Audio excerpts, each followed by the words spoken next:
നമസ്കാരം.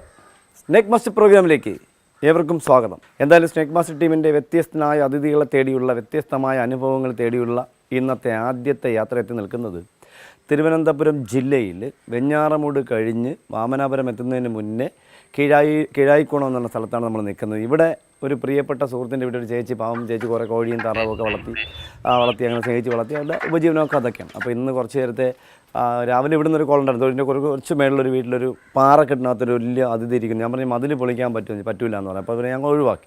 അത് ഇപ്പോൾ വിളിക്കുന്നത് അവരുടെ വീട്ടിൽ കോഴിക്കൂടിനകത്തൊരു 3 കോഴിയെ കൊന്നതിന് ശേഷം ഒരു കോഴിയുടെ തല ഇങ്ങനെ വിഴുകിക്കൊണ്ടിരിക്കുന്നു. ഇപ്പോൾ നമ്മൾ എത്തുന്നതിന് മുന്നേ നേരെ കോഴിക്കൂടിൻ്റെ അടിയിലേക്ക് ഇറങ്ങി. അപ്പോൾ നമ്മൾ ആ വീട്ടിലാണ് നിൽക്കുന്നത്. അപ്പോൾ നമുക്ക് എന്തായാലും നമ്മുടെ വീടിൻ്റെ പുറകിലാണ്. ഇതുണ്ട് വിശേഷം? സുഖം. ഇതുണ്ട് വിശേഷം? സുഖം. ഇതിനകത്തൊന്നും കയറിയില്ലല്ലോ. ഇതെവിടെയാണ് കണ്ടെന്ന് പറഞ്ഞേ? അകത്തൂടെ പോയിട്ടില്ല. ആ സമയത്ത് നിങ്ങളിവിടെ ഉണ്ട്.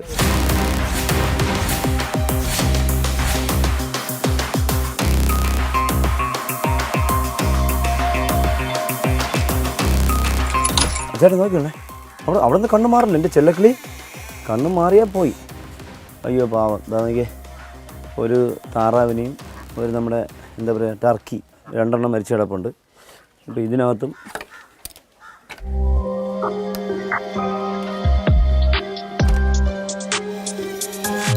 ഇതിനകത്തൊന്നേ ഉള്ള ഉള്ളിൽ വരണം. കൊന്നതിന് ശേഷം അതിന് അപ്പുറത്തൂടെ അതിൻ്റെ തല അപ്പുറത്തോട്ട് വലിച്ചു വിട്ടാൽ ഇതിനൊന്നും കഴിക്കാൻ പറ്റില്ലെന്നാണ് എനിക്ക് തോന്നുന്നു. അതിൻ്റെ ഇടയിൽ നല്ല ഉള്ളിൽ അതുകൊണ്ട് വരണം. അപ്പോൾ 3 ഒരു 2 അതിനകത്തും എന്താ ഒരെണ്ണം ഇവിടെ. അപ്പോൾ എന്തായാലും അത് കഴിഞ്ഞ് അവരിൻ്റെ അടിയിലോട്ട് ഇറങ്ങി. അപ്പോൾ നമുക്ക് എന്തായാലും ഇതിൻ്റെ താഴത്തെ ഓട്, മേളത്തെ അല്ല താഴത്തെ ഓടൊക്കെ ഒന്ന് 4 ചുറ്റും കുറച്ച് ഓട് വെച്ചിട്ടുണ്ട്. ഓട് വെച്ചിങ്ങനെ താഴെ താറാവ് നിൽക്കുന്നുകൊണ്ടാണ് ഓട് വെച്ചിരിക്കുന്നത്. അപ്പോൾ അതിനെ നമുക്കൊന്ന് പൊളിച്ച് നോക്കാം ഒരു സൈഡിൽ നിന്ന് പത്ത്. കാരണം അവിടെ നോക്കിക്കോളാം കേട്ടോ. അപ്പോൾ നമ്മളെന്തായാലും ഇവിടെ നിന്ന് ഈ സൈഡിൽ നിന്ന് ശ്രദ്ധിച്ച് നോക്കിക്കോളാം കേട്ടോ. അവിടെ വേണ്ട, മൺമട്ടി വേണമെന്നില്ല. ഞാൻ വെച്ചേക്ക് ഞാൻ വേണമെങ്കിൽ ചോദിക്കാം. നാളെ ഉണ്ട് കേട്ടോ.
ഫ്രണ്ട് നോക്കിക്കോളേ,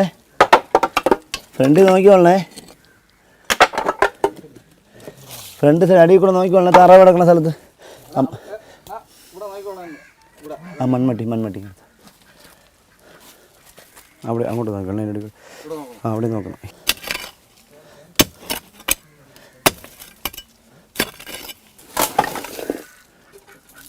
വന്നാൽ നിങ്ങൾക്ക് കാണാമല്ലോ ഇവിടെ നിന്ന്.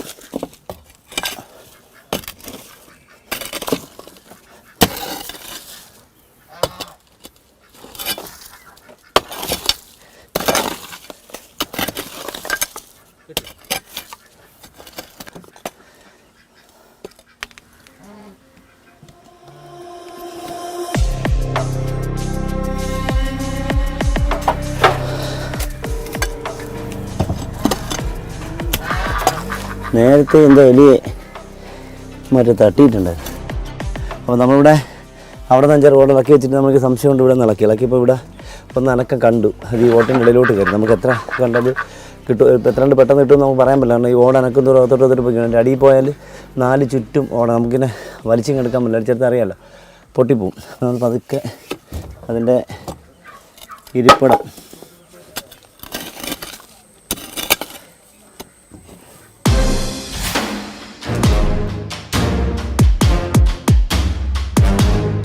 ഞാൻ ആ ചേച്ചി വന്നപ്പോൾ ചേച്ചിയോട് ചോദിച്ചു, ചേച്ചി എത്ര സൈസ് ഉണ്ടെന്ന് പറഞ്ഞു. ചേച്ചിയോട് എത്ര ഉണ്ടെന്ന് പറഞ്ഞു. ഇത്ര നമ്മൾ കുറച്ച് കുറയ്ക്കാം. ഇല്ല ഇത്ര ഉണ്ടെന്ന് പറഞ്ഞു. ആ ചെറിയൊരു സാധനം. അതാണ് എനിക്ക് ആ കോഴിയെ തട്ടിയെന്ന് പറയുമ്പോൾ എനിക്കൊരു സംശയം. കോഴി തട്ടി കോഴിയെ തല വലിച്ച് ഇപ്പുറത്ത് ആ ഗ്യാപ്പിൻ്റെ ഇടയിൽ കൂടെ ഇപ്പുറത്ത് കൊണ്ടിച്ച് വിഴുങ്ങാൻ നോക്കിയപ്പോഴേ എനിക്ക് മനസ്സിലായി ചെറിയ അത്ര വലിയ ആളല്ല, ചെറുതായിരിക്കും. കാരണം വലിയ ആളാണെങ്കിൽ അറിയാലോ, അതിനകത്തിട്ട് തന്നെ വിഴുങ്ങും. ഇതുണ്ട. അപ്പോൾ നമ്മൾ ഒരു കാര്യം എനിക്ക് എപ്പോഴും നമ്മുടെ പ്രിയപ്പെട്ട പ്രേക്ഷകരോടും ചെടി വളർത്തുന്നവരും കിളി വളർത്തുന്നവരും പക്ഷി വളർത്തുന്നവരൊക്കെ ഞാൻ എപ്പോഴും പറയാറുണ്ട്. പാവം ചേച്ചി ഒരു സൗകര്യം എനിക്ക് എല്ലാം വളർത്തി ഉപജീവനത്തിന് വേണ്ടി വളർത്തുന്നത്. അപ്പോൾ നമ്മൾ എപ്പോഴും ശ്രദ്ധിക്കും ഇങ്ങനെയുള്ള സ്ഥലത്ത് കൂട് വെക്കാതിരിക്കും. കാരണം ഇതിനകത്തൊക്കെ വന്നിരുന്നിട്ട് രാത്രിയൊക്കെ ആകുമ്പോൾ അതിനകത്ത് കയറി കഴിഞ്ഞാൽ ഒരു കോഴിക്കൂടിനകത്തൊരു പാമ്പ് കയറിയാൽ ഒരു കോഴിയെ മാത്രമല്ല പിടിക്കുന്നത്.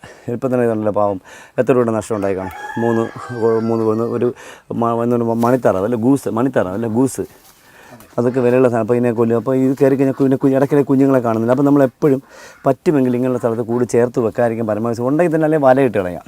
വലയിട്ട് എന്തെങ്കിലും ജീവിതം അതിലും കൂടും. പക്ഷേ എല്ലാവരും പറഞ്ഞ് വലയിട്ട് കഴിഞ്ഞാൽ പാമ്പ് ചത്തുമില്ല. പക്ഷേ നമ്മളെ ഉപജീവനമാണ് നമുക്ക് വലുത്. അല്ലെങ്കിൽ നമ്മുടെ നമുക്ക് ജീവിതത്തിൽ അപകടം ഉണ്ടാവാതിരിക്കും. ഇതൊക്കെ നമ്മൾ ശ്രദ്ധിക്കും. അപ്പോൾ നമ്മൾ എന്തായാലും സമയം കളയുന്നില്ല. ഇവിടെ മൂർഖൻ സാറിന് വീടിനകത്ത് കോഴിക്കൂടിനകത്ത് കയറി ഏറ്റവും കൂടുതൽ കോഴിയെ നഷ്ടപ്പെടുന്ന കോഴി വളർത്തുകാർക്കും അല്ലെങ്കിൽ തന്നെ നമുക്ക് കണ്ട അത്ര വലുതല്ലാത്ത ഒരു മീഡിയം ടൈപ്പ് ഒരാൾ, മീഡിയം സൈസ് ടൈപ്പല്ല സൈസ് ഒരാൾ കണ്ടോ, മീഡിയം സൈസ്, ഇത്ര വലുതൊന്നുമല്ല.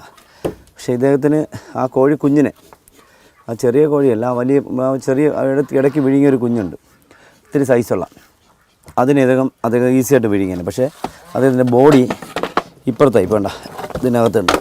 ഇതൊക്കെ ഇരിക്കാനുള്ളൊരു സാഹചര്യം. ഇപ്പോൾ പരമാവധി നിങ്ങൾ പറ്റുമെങ്കിൽ ഇങ്ങനെയുള്ള സാഹചര്യങ്ങൾ കണ്ട. അവൻ്റെ സ്ഥിരം റൂട്ടാണെന്ന് ഈ പാറക്കെട്ട് കണ്ട. അവൻ കറക്റ്റ് പാറയിലേക്കാണ് പോകുന്നത് കണ്ട.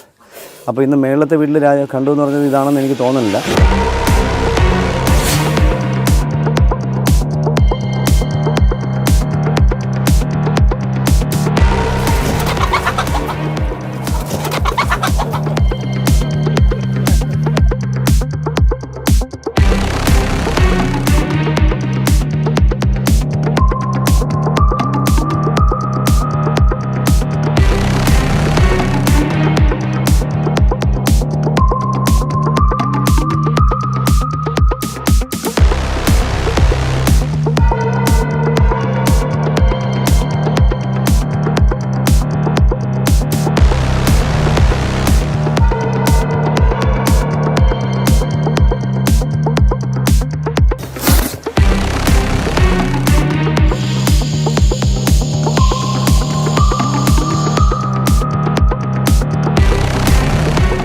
അപ്പോൾ നമ്മൾ കണ്ടു, നമ്മൾ സാധാരണ ഒരു വീട്, അറിയില്ല പാവപ്പെട്ട ഒരാളുടെ സാധാരണ കോഴിയും ഇതൊക്കെ വളർത്തുന്നത്.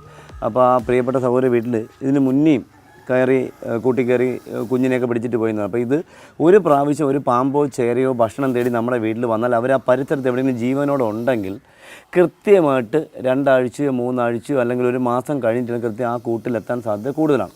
അപ്പോൾ നമ്മൾ എന്താണ് ചെയ്യേണ്ടത്? നമ്മൾ ആ പഴീൻ്റെ പരമാവധി ഇവർക്ക് ഇരിക്കാനുള്ള അവസരം കൊടുക്കാൻ. ഇപ്പോൾ നമുക്കറിയാം ഇവരെ കൊണ്ട് ആ ബാക്കിലത്തെ മതിലൊന്നും അടയ്ക്കാൻ പറ്റത്തില്ല. കാരണം അത് ആരുടെയോ മതിലാണ്, അതിൽ മുഴുവനും ഹോളാണ്.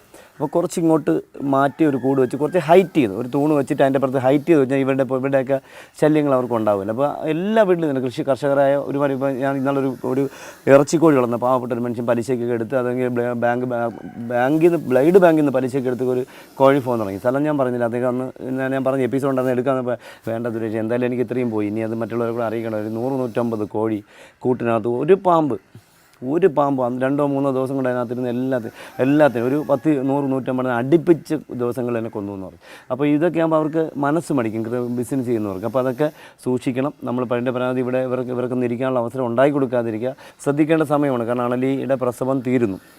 ഇനിയിപ്പോൾ ഈ മാസം കഴിഞ്ഞാൽ അടുത്ത മാസം, ഈ മാസം പകുതിയാവാൻ പോകുന്നു. അടുത്ത മാസം പകുതിയായി കഴിഞ്ഞാൽ അണലിയുടെ പ്രസവം മൊത്തം കഴിയുന്നു. പിന്നെയുള്ളതെല്ലാം വീട്ടിൻ്റെ പരിസരങ്ങളിലോ അല്ലെങ്കിൽ വീടിൻ്റെ അടുത്തുള്ള ചപ്പ് ചവൽ കൂട്ടി വെക്കുന്നിടത്തൊക്കെ അണലിയുടെ സാന്നിധ്യം കാണാൻ സാധ്യത കൂടുതലാണ്. അപ്പോൾ നമ്മൾ ശ്രദ്ധിക്കണം.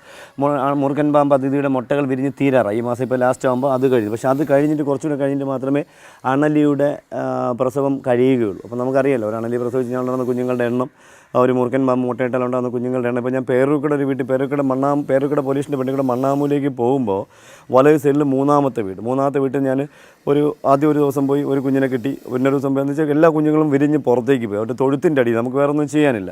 അപ്പോൾ ഞാൻ അങ്ങനെ എനിക്കൊരു സംശയം നിന്ന് പടം പൊഴിച്ചു. അപ്പോൾ ഞാൻ വലയിട്ടിരുന്നു. പിറ്റേന്ന് വലിയ മൂർക്കിന് അതിനകത്ത് കുരുങ്ങി. അപ്പോൾ ഞാൻ പറഞ്ഞു, ആ മൂർക്കിന് അതിഥിയുടെ സൈസ് വെച്ചിട്ട് ഒരു 28 കുഞ്ഞുങ്ങളുണ്ടാവാൻ സാധ്യത കൂടുതലാണെന്ന് പറഞ്ഞു. എന്തായാലും അവിടെ നിന്ന് ഒരു 10-15 കുഞ്ഞുങ്ങളെ കിട്ടി. ബാക്കി അവിടെ നിന്നല്ല പറമ്പുകളിൽ നിന്ന് ഓരോ ദിവസം ഓരോന്നിട്ട് അടുത്തടുത്ത പറമ്പുകളിൽ നിന്ന് കിട്ടുന്നു. അങ്ങനെ 10-15ഓളം എണ്ണത്തിന് കിട്ടി. ഇന്നിപ്പോൾ രാവിലെ ഞാൻ ഒരെണ്ണം പോയി എടുത്തിട്ടുള്ളതാണ്. അവിടുത്തെ ജോലിക്കാരൻ ചേട്ടൻ അതിനെ പിടിച്ച് എന്ന് വെച്ചാൽ ചൂലുകൊണ്ട് കിണ്ടി ബക്കറ്റിലിട്ടിട്ട് എന്നെ കുപ്പിയിലാക്കി വെക്കും, വലിയ കുപ്പിയിലിട്ട് വെക്കും. അപ്പോൾ എനിക്ക് എളുപ്പമാണ്. ആ വലിയ മുറുക്കിനെ മാത്രമേ എനിക്ക് പോയി പിടിക്കേണ്ടി വന്നുള്ളൂ. അപ്പോൾ എന്തായാലും സൂക്ഷിക്കണം. കാരണം വെച്ചാൽ നമുക്കറിയാം നമ്മളിപ്പോൾ എന്താ പറയുക വണ്ടി വാഹനങ്ങളിലൊക്കെ പാമ്പുകൾ സഞ്ചരിക്കുന്ന സാഹചര്യമാണ്. അപ്പോൾ നമ്മൾ ഇപ്പോൾ എന്താ പറയുക വലിയ ടെക്നോ സിറ്റി പോലത്തെ അല്ലെങ്കിൽ ടെക്നോ പാർക്ക് പോലത്തെ അല്ലെങ്കിൽ അങ്ങനത്തെ സ്ഥലങ്ങൾ അല്ലെങ്കിൽ കഴക്കൂട്ട് അമ്പലത്തിങ്ങനെ ആ മേഖലയിൽ പോയിട്ട് പറഞ്ഞാൽ ഇങ്ങനെ റൂറൽ ഏരിയയിൽ കൊണ്ട് റോഡിൽ സൈഡിൽ വണ്ടി വെച്ചിട്ട് വീട്ടിൽ പണി കഴിഞ്ഞ് വന്ന് വീട്ടിലേക്ക് കൊണ്ട് വണ്ടി വെക്കുമ്പോൾ ഒരു കാരണവശാലും വണ്ടി വീട്ടിനകത്ത് കൊണ്ട് വെക്കാതിരിക്കുക. കാരണം പറ്റുമെങ്കിൽ വീടിൻ്റെ കോമ്പൗണ്ടിൽ കൊണ്ട് വെക്കാതിരിക്കുക. കുറച്ച് നേരം ഒരു 2 മണിക്കൂർ വരുന്ന വഴിയിൽ തൊട്ട് പുറത്ത് റോഡിൻ്റെ സൈഡിൽ എവിടെയെങ്കിലും പാർക്ക് ചെയ്തിട്ട് വന്നാൽ അതിനകത്തിരിക്കുന്ന സാധനങ്ങൾ കൊണ്ട് അവിടെ അങ്ങ് ഇറങ്ങി എങ്ങോട്ടെങ്കിലും ഒക്കെ പോകും. അപ്പോൾ ഇങ്ങനെയൊക്കെയുള്ള കാര്യം നമ്മൾ ശ്രദ്ധിക്കണം. നമുക്കറിയാലോ പാമ്പടിയിൽ എണ്ണം കൂടുന്നു, കുട്ടികൾ മരണപ്പെടുന്നു. അപ്പോൾ തൃശ്ശൂർ മോനായിരുന്നാൽ പോലും ചെറിയങ്കിഴ് മോനായിരുന്നാൽ പോലും ഒക്കെ കടിയേറ്റ് ഒരുപാട് പേർക്ക് കടി. കഴിഞ്ഞ മാസം മാത്രം എൻ്റെ കണക്കിലുള്ള 18ഓളം പേര് കടിയേറ്റ് മരണപ്പെട്ടെന്നുണ്ട് പാമ്പുകൾ. കൃത്യമായിട്ട് കണക്കൊന്നുമില്ല, ഒരു ദേശങ്ങളിലും പത്രത്തിൽ വരുന്ന കാര്യങ്ങൾ മാത്രമാണ്. പക്ഷേ കൃത്യമായിട്ട് കണക്കെടുത്ത് കഴിഞ്ഞാൽ ഇതിനൊക്കെ ഒരുപാട് മേളിലേക്ക് പോയി. ഇപ്പോൾ ഈ വർഷം എനിക്ക് തോന്നുന്നത് 200-100 മേളിൽ. സാധാരണ ഒരു ശരാശരി ഒരു 2015-16 ഞാനൊക്കെ ഇങ്ങോട്ട് ഈ മേളിൽ ഊർജ്ജമായിട്ട് നിൽക്കുന്ന സമയത്തൊക്കെ ഒരു 100-ൽ താഴെ മരണങ്ങൾ മാത്രമേ പാമ്പുകടിയിൽ ഉണ്ടായിരുന്നുള്ളൂ. പക്ഷേ ഇപ്പോൾ അത് കുറച്ചുകൂടി കൂടി, ഈ വർഷം കുറച്ച് കൂടുതലായിരിക്കും എന്ന് എനിക്ക് തോന്നുന്നു. ചൂട് കൂടുന്നതുകൊണ്ടൊന്നും അല്ല, അല്ലാതെ എന്തോ ഒരു സംഭവം നമ്മുടെ നാട്ടിൽ നടക്കുന്നുണ്ട്. അതിൻ്റെ ചിലപ്പോൾ പ്രകൃതിയിലുണ്ടാകുന്ന എന്തെങ്കിലും ക്ഷോഭങ്ങളായിരിക്കും, അല്ലെങ്കിൽ ഭൂമിക്കടിയിലുണ്ടാകുന്ന എന്തെങ്കിലും തരംഗങ്ങളാവും. ഇങ്ങനെയൊക്കെ ഉണ്ടെങ്കിലും പാമ്പതിയുള്ള സാന്നിധ്യം, പുറത്തേക്കുള്ള സാന്നിധ്യം കൂടുതലാണ്. ഇപ്പോൾ ചൂട് ഇപ്പോൾ ആദ്യമായിട്ട് മാത്രമല്ല, ഇപ്പോൾ നമുക്കിപ്പോൾ 34, 35, 36, 37 ഡിഗ്രി ചൂട് വരുന്നത് കേരളത്തിൽ തിരുവനന്തപുരത്ത് ആദ്യമായിട്ടൊന്നുമല്ല, അല്ലെങ്കിൽ കേരളത്തിലും ഇത് ആദ്യമായിട്ടൊന്നുമല്ല, ഇതിന് മുന്നേ ഒക്കെ ഉണ്ടായിട്ടുണ്ട്. അപ്പോൾ ഇതൊക്കെ നമ്മുടെ നാട്ടിൽ എന്താ പറയുക, നമ്മുടെ നാട്ടിൽ ഒരുപാട് കഥകളേ ഉള്ളൂ, വേറൊന്നുമില്ല, ഒരുപാട് കഥകൾ. അപ്പോൾ എന്തായാലും അതൊക്കെ നമുക്ക് കുറയ്ക്കേണ്ട സമയമായി. അപ്പോൾ ഇങ്ങനെ കഥകളുടെ പിറകെ പോകാതിരിക്കുക. തെറ്റിദ്ധാരണകൾ പരത്തുന്ന ഒരു സംരംഭം നമ്മുടെ നാട്ടിൽ നടന്നുകൊണ്ടിരിക്കുന്നു, അത് മാറ്റണം. തെറ്റിദ്ധാരണ ഒരുപാട് എന്ന് വെച്ചാൽ വലിയ മുറുക്കൻ അധികം കടിച്ചാൽ കടിക്കുന്നതിനേക്കാളും അപകടകരമാണ് ചെറിയ മുറുക്കൻ അധികം കടിച്ചാലെന്ന് പറഞ്ഞ ഒരു ലേഡി ഒരു ബൈറ്റ് കൊടുക്കുന്നുണ്ടായിരുന്നു. അതൊക്കെ തെറ്റായ മെസ്സേജുകളാണ്. അതിലുപരി നമ്മളൊക്കെ ഞാൻ വീണ്ടും പറയുന്നു, നിങ്ങൾ അറിഞ്ഞു വെക്കേണ്ടത്, മൊബൈലിൽ കരുതി വെക്കേണ്ടത് ഒരിക്കലും ആംബുലൻസിൻ്റെ നമ്പരല്ല. നമ്മൾ കരുതി വെക്കേണ്ടത് നമ്മുടെ അടുത്തുള്ള, നമ്മൾ തിരുവനന്തപുരം ജില്ലയ്ക്കകത്തുള്ള ആൻറ്റിവനം ചെയ്യാൻ കഴിവുള്ള ഹോസ്പിറ്റലുകൾ. ഇപ്പോഴും ഞാൻ ആവർത്തിക്കുന്നു, ഒരിക്കലും താലൂക്ക് ഹോസ്പിറ്റലിലൊന്നും അവരെ കുറ്റം പറഞ്ഞൊന്നും കാര്യമില്ല. താലൂക്ക് ഹോസ്പിറ്റലിൽ കൊണ്ടുപോകാതിരിക്കുക. എത്രയും പെട്ടെന്ന് ആൻറ്റിവനം ചെയ്യാൻ കഴിവുള്ള ഹോസ്പിറ്റലുകളുടെ പേര് ബസ് സ്റ്റോപ്പിലോ വെയിറ്റിംഗ് ഷെഡിലോ അല്ലെങ്കിൽ അങ്ങനെ സ്ഥലങ്ങളിലൊക്കെ പ്രദർശിപ്പിക്കുന്നത് അനിവാര്യമായിരിക്കും, നല്ലതായിരിക്കും. റെസിഡൻസ്, ക്ലബ്ബ്, റോട്ടറി ഇങ്ങനെയൊക്കെയുള്ള സ്ഥലങ്ങളിൽ അവർ ചെയ്യേണ്ടത് അവരുടെ മെയിനായിട്ടുള്ള സ്ഥലങ്ങളിലൊക്കെ ഈ ആൻറ്റിവനം ചെയ്യാൻ പറ്റുന്ന ഹോസ്പിറ്റലിൻ്റെ പേര് ഒന്ന് പേപ്പറിലല്ല എന്താ പറയുക ഫ്ലക്സിലൊക്കെ ഒന്ന് പ്രദർശിപ്പിക്കുന്നത് നന്നായിരിക്കും. ഒരിക്കലും നിങ്ങൾ കിട്ടുന്ന വാഹനം, ഒരിക്കലും പാമ്പ് കടിയിൽ ആംബുലൻസ് തിരക്കിയിരിക്കരുത്, കാത്തിരിക്കരുത്. കിട്ടുന്ന വാഹനം ഏതാണോ അതിൽ എത്രയും പെട്ടെന്ന് ആൻറ്റിവനം ചെയ്യാൻ കഴിവുള്ള ഹോസ്പിറ്റലിൽ എത്തിക്കുക. ഒരിക്കലും നിങ്ങൾ സ്വയം ചികിത്സ ചെയ്യാതിരിക്കുക. ഇതൊക്കെ നമ്മൾ സ്വയം ചികിത്സ ചെയ്തിട്ടാണ് നമുക്ക് ഒരുപാട് എന്താ പറയുക പാമ്പടിയുടെ മരണങ്ങൾ ഉണ്ടാകുന്നതുകൂടി ഞാൻ നിങ്ങളെ ഓർമ്മിപ്പിക്കുന്നു. ഒരുപാട് നമ്മൾ നമ്മളെ സ്വന്തമായിട്ട് നമ്മൾ എന്തെങ്കിലും തീരുമാനിച്ചിട്ട് നമ്മൾ ആദ്യമുള്ള നഴ്സിംഗ് ഹോമിൽ കൊണ്ട് അല്ലെങ്കിൽ വൈദ്യൻ്റെ വീട്ടിൽ കൊണ്ട് ഇങ്ങനെയൊക്കെ കൊണ്ടുപോകുമ്പോൾ നമ്മൾ ഒരുപാട് ഡിലേ ആവുന്നു. ഇപ്പോൾ നമുക്ക് ഗോൾഡൻ അവർ ഒരു മണിക്കൂർ എന്നൊക്കെ പറഞ്ഞാൽ 1 മണിക്കൂറിന് മുന്നേ ഗോൾഡൻ അവർ എന്ന് ഡോക്ടർ പറഞ്ഞാൽ 1 മണിക്കൂറാണ്. പക്ഷേ 1 മണിക്കൂറൊന്നുമല്ല, അത്രയും എടുക്കാൻ പാടില്ല. എത്രയും പെട്ടെന്ന് ആൻറ്റിവനം ചെയ്യാൻ കഴിവുള്ള ഹോസ്പിറ്റലിൽ എത്തിച്ചു കഴിഞ്ഞാൽ നമുക്ക് ആ പാമ്പടിയിട്ടാണ്ട് ജീവൻ നമുക്ക് തിരിച്ചു കൊണ്ടുവരാൻ പറ്റും. നിങ്ങൾ എപ്പോഴും ഓർമ്മിക്കും, ഒരിക്കലും നിങ്ങൾ വെയിറ്റ് ചെയ്യുന്നത് അപകടമാണ്. അപ്പോൾ എന്തായാലും വളരെ സന്തോഷമുണ്ട്. നമ്മുടെ ഈ വേനലിൽ നമുക്ക് ഒരുപാട് കോൾ, എനിക്കൊന്ന് ഡെയിലി 10, 15, 16 കോളുകൾ ശരാശരി കിട്ടുന്നുണ്ട്. ഇപ്പോൾ എനിക്ക് തോന്നുന്നത് കൂടുതലും കുഞ്ഞന്മാരാണ്. മെനിയാന്ന് ടീമില്ലാത്തതിൻ്റെ എനിക്ക് 17 മൂർക്കൻ പാമ്പിൻ്റെ കുഞ്ഞുങ്ങളെ ഓരോ വീട്ടിൽ നിന്ന് ഇപ്പോൾ ഇവിടുന്ന് ഒരു വീട് എടുത്തിട്ട് ഞാൻ അടുത്ത സ്ഥലത്ത് പോകുമ്പോൾ അടുത്ത വീട്ടിൽ നിന്ന് വിളിക്കും. അവിടെ ഒരെണ്ണത്തിനെ കണ്ടു, അവിടെ നിന്ന് എടുത്തിട്ട് കുറച്ച് കഴിഞ്ഞാൽ വേറൊരു സ്ഥലത്തേക്ക് പറഞ്ഞു, അയ്യോ അതിൻ്റെ 6ാമത്തെ വീട്ടിൽ നിന്ന് കൊണ്ടുപോകും. അങ്ങനെ 15-16ഓളം അതിഥികളെ എനിക്ക് പിടികൂടാൻ കഴിഞ്ഞു ഒരു ദിവസം. കുഞ്ഞന്മാർ ഓരോന്നോരോന്നുണ്ട്. പിന്നെ വലിയ അതിഥികൾ ചേരയും ചുരുട്ടയും മുറുക്കനും എല്ലാവരും കിട്ടുന്നുണ്ട്. എന്തായാലും ഈ പറമ്പ് വൃത്തിയാക്കുമ്പോൾ എനിക്ക് എൻ്റെ പ്രിയപ്പെട്ട പ്രശ്നം പറയാനുള്ള എൻ്റെ തൊഴിലുറപ്പിൻ്റെ അമ്മമാരുടെ എനിക്ക് താഴ്മയായിട്ടൊരു അഭ്യർത്ഥന, ഒരു കാരണവശാലും നിങ്ങൾ മണ്ടത്തരം കാണിക്കാതെ കൈയുണ്ടെന്ന് ഒരു ചപ്പും വാരാതിരിക്കുക. ഒക്കെ വെറുതെ കടി വാങ്ങിച്ച് പിടിക്കരുത്. കാരണം പാമ്പിനറിയില്ല നമ്മൾ തൊഴിലുറപ്പിൻ്റെ ആൾക്കാരാണ്, നമുക്ക് കഷ്ടപ്പെടുന്നവരാണ്, നമ്മൾ ബുദ്ധിമുട്ടുന്നവരാണെന്ന് അവർക്കറിയില്ല. അവരിരിക്കുന്ന സമയത്ത് പെട്ടെന്ന് നമ്മളൊന്ന് എന്താ പറയുക, പെട്ടെന്ന് ചെന്ന് ചപ്പ് വാരുമ്പോൾ കടി കിട്ടും, അപകടമാണ്. ഒരു കാരണവശാലും മണ്ടത്തരം കാണും. പിന്നെ അതൊരു ഗംബൂട്ട് വീണ്ടും ഞാൻ ആവർത്തി, ഇപ്പോഴും ഞാൻ അടുത്ത കാലത്തേക്ക് തൊഴിലുറപ്പിൻ്റെ പണി നടക്കുന്ന അമ്മമാരുടെ അടുത്തൊക്കെ പോയിട്ട് അവർ ഗംബൂട്ടിണമെന്ന് ഞാൻ കുറേ നാളുകൊണ്ട് വരുന്നത്. അന്ന് അമ്മമാർ എന്ന് വെച്ചാൽ എന്തുകൊണ്ടാണത് അവർ കേൾക്കാത്തതെന്ന് എനിക്കറിയില്ല. ഞാൻ വാങ്ങിച്ചു കൊടുക്കുക ഇല്ലാത്തതുകൊണ്ടാണ്, അതിന് വാങ്ങിക്കാൻ പറ്റാത്തത് കൊണ്ടാണ്. അത് നിങ്ങൾ സൂക്ഷിക്കണം. ഗംബൂട്ട് നിർബന്ധമായിട്ട് മുട്ടുവരെയുള്ള എന്താ പറയുക റബ്ബറിൻ്റെ ഷൂ നിങ്ങൾ ധരിക്കണം. അത് പിന്നെ കയ്യിൽ ധരിക്കണമെന്ന് ഞാൻ പറയില്ല. കാരണം കയ്യിൽ കമ്പി കൊണ്ട് വലിച്ചാലും നമുക്ക് അത് എന്താ പറയുക, അതിന് നമുക്ക് ചപ്പിനെ വലിച്ച് നീക്കുക. ഞാൻ അത്ര അരിജന്തുക്കൾ ഇറങ്ങി ഇപ്പോൾ 1 മിനിറ്റ് കഴിഞ്ഞാൽ എടുത്തുകൊണ്ട് പോയി എന്നൊക്കെ അപകടം ഉണ്ടാകും. പുല്ലരിയുന്നവർ, എൻ്റെ അമ്മേൻ്റെ ചെറുപ്പത്തിൽ CTS ആയിരുന്നു. പുല്ലരിഞ്ഞ് ഇങ്ങനെ അടുത്തടുത്ത് ഓരോ സ്ഥലത്തെടുത്ത് ഇങ്ങനെ അടുക്കി വെച്ചിട്ട് അമ്മ അതേപടി വെച്ച് കയറിട്ട് ഞാനൊക്കെ കൂടെ പോകും. കെട്ടിക്കൊണ്ടുവന്ന സമയം നമ്മൾ അമ്മ തുമ്മിക്കൊണ്ടുവന്ന് ശ്രീകാര്യത്ത് 1 കിലോമീറ്റർ ഉണ്ട് എൻ്റെ വീട്ടിൽ കൊണ്ടുവരുന്നത് അമ്മ പുല്ല് ഇട്ടിട്ട് ഒരു തട്ടിൽ വാരി വെക്കും. അങ്ങനെ പുല്ല് കൊണ്ടിട്ട് കെട്ട് പൊട്ടിക്കുന്ന സമയത്ത് അതിനകത്തുനിന്ന് മൂർക്കൻ്റെ കുഞ്ഞുങ്ങൾ ഇറങ്ങി വന്ന മൂർക്കൻ്റെ കുഞ്ഞിറങ്ങിയ സംഭവമുണ്ട്, ചേര വന്ന സംഭവം, ഒരുപാട് അനുഭവങ്ങളുണ്ട്. അത് ഈ അടുത്ത കാലത്ത് കോളിഫ്ലവറിനകത്ത് ഞാൻ ഇവിടെ നമ്മുടെ ഈ എന്താ പറയുക കല്ലയത്തിനടുത്തൊരു വീട്ടിൽ ഇപ്പോൾ ഒരു 4-5 ദിവസമായുള്ളൂ. കല്ലയത്തിനടുത്തൊരു വീട് ഹൈജീനിക്കാണ്, നല്ല സൂപ്പർ വീട്, ഒരു സാധനം കയറാൻ നിവർത്തിയില്ല. അതിനകത്ത് ചെറിയ തെയ്യം പാമ്പ് എന്നറിയപ്പെടുന്ന പാമ്പിൻ്റെ കുഞ്ഞുണ്ടായിരുന്നു, പടചൂടി പാമ്പ് എന്നറിയപ്പെടുന്ന കീൽ ബാക്കിൻ്റെ കുഞ്ഞ് ഒരാഴ്ചയിലായിട്ടില്ല. അപ്പോൾ നമ്മൾ പുറത്തുനിന്ന് കൊണ്ടുവരുന്ന മലക്കറി ഇങ്ങനത്തെ സാധനങ്ങൾക്കകത്തൊക്കെ ഈ ചെറിയ അതിഥികളുടെ വരാൻ സാധ്യതയുണ്ട്. അപ്പോൾ ഇങ്ങനെ കൊണ്ട് നിങ്ങൾ ശ്രദ്ധിക്കണം. കാരണം ഒരു കാരണവശാലും ഈ കോളിഫ്ലവർ എന്ന് പറഞ്ഞ സാധനം കൊണ്ടുവരുമ്പോൾ നിങ്ങൾ ഒരിക്കലും അത് കയ്യിലിങ്ങനെ എടുത്ത് നോക്കണം. ഒന്ന് നോക്കിയിട്ടൊക്കെ നിങ്ങൾ വീടിനകത്ത് കൊണ്ടുപോയി. ഇതിനകത്തൊക്കെ ചെറിയ അതികളിരുന്ന് വരുന്നുണ്ട്. ഇതൊക്കെ നമ്മൾ അപകടങ്ങൾ വിലയ്ക്ക് വാങ്ങിക്കാനുള്ള സാഹചര്യം ഉണ്ടാവും. ഇതൊന്നും നിങ്ങൾ ഒരിക്കലും നിങ്ങൾ മണ്ടത്തരങ്ങൾ കാണിക്കാതിരിക്കുക. അപ്പോൾ കണ്ടല്ലോ നമ്മളെന്ന് പ്രിയപ്പെട്ട നമ്മുടെ സഹോദരിയുടെ വീട്, നമ്മുടെ സഹോദരൻ്റെ വീട്ടിൽ നമ്മളിന്ന് അത്യാപൂർവമായിട്ട് ഇവിടെ ഇതിന് മുന്നേ പാമ്പിനെ കാണുന്നത് പാമ്പ് അവർക്ക് പുത്തരിയൊന്നുമല്ല, പക്ഷേ കോഴിയെ കൊല്ലുന്നത് ഇതിപ്പോൾ അനുഭവം കുറേ ആയി. ഇന്നിപ്പോൾ വലിയ 3 അതികളാണ് കൊന്നത്. അപ്പോൾ നിങ്ങൾ കഴിവിൻ്റെ പരമാവധി ശ്രദ്ധിക്കണം. പറ്റുമെങ്കിൽ നിങ്ങൾ കോഴിക്കൂട്ടിൻ്റെ 4 ചുറ്റും ഇത് ഞാൻ ഉറപ്പായിട്ട് പറയുന്നു. നിങ്ങൾക്ക് നിങ്ങൾക്ക് എന്താ പറയുക, നിങ്ങൾക്ക് ഉപകാരം ഉണ്ടാവും. നിങ്ങൾ 4 ചുറ്റും കുറച്ച് വെള്ളം നനയ്ച്ചതിന് ശേഷം ഒരു 1/2 ലിറ്റർ മണ്ണെണ്ണയോ ഡീസലോ വാങ്ങിയിട്ട് കോഴിക്കൂടിൻ്റെ 4 ചുറ്റും ആ വെള്ളത്തിൽ ഒന്ന് സ്പ്രേ ചെയ്ത് കൊടുത്തു കഴിഞ്ഞാൽ അതുവഴിയൊക്കെ പാമ്പുകൾ വരാതിരിക്കുന്നതായിട്ട് നിങ്ങൾക്ക് കാണാൻ പറ്റും. ഇവിടെ ഒന്നും പാമ്പിൻ്റെ ശല്യം ഉണ്ടാവും, കോഴിക്കോട്ടൊന്നും ശല്യം ഉണ്ടാകത്തില്ല. അപ്പോൾ ഇതൊക്കെ നിങ്ങൾ ശ്രദ്ധിച്ചാൽ മതി.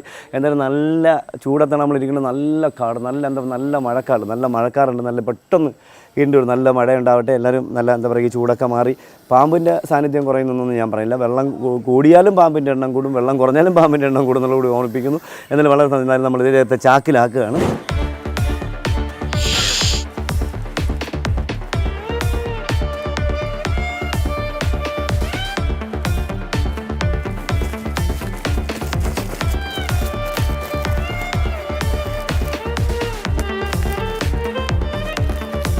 അപ്പോൾ എന്തായാലും നമ്മുടെ പ്രിയപ്പെട്ട സുഹൃത്തിൻ്റെ വീട്ടിൽ കോഴിക്കൂട്ടിനകത്തിരുന്ന 3 കോഴികളെ കൊന്നതിന് ശേഷം ഒളിച്ചിരുന്ന പെൺമൂർഖനതിഥിയുടെ വിശേഷങ്ങൾ നമ്മുടെ പ്രേക്ഷകർക്ക് ഇഷ്ടപ്പെട്ട് കാണുമെന്ന് വിശ്വസിക്കുന്നു. അടുത്ത എപ്പിസോഡിൽ അല്ല അടുത്ത ഭാഗത്ത് പുതിയ അതിഥികളുമായി, പുതിയ സംഭവങ്ങളുമായി, പുതിയ വിശേഷങ്ങളുമായി വീണ്ടും കാണാം. അതുവരെ എല്ലാ സ്നേക് മാസ്റ്റർ പ്രേക്ഷകർക്കും ഞങ്ങളുടെ രണ്ടുപേരുടെ നന്ദി, നമസ്തേ.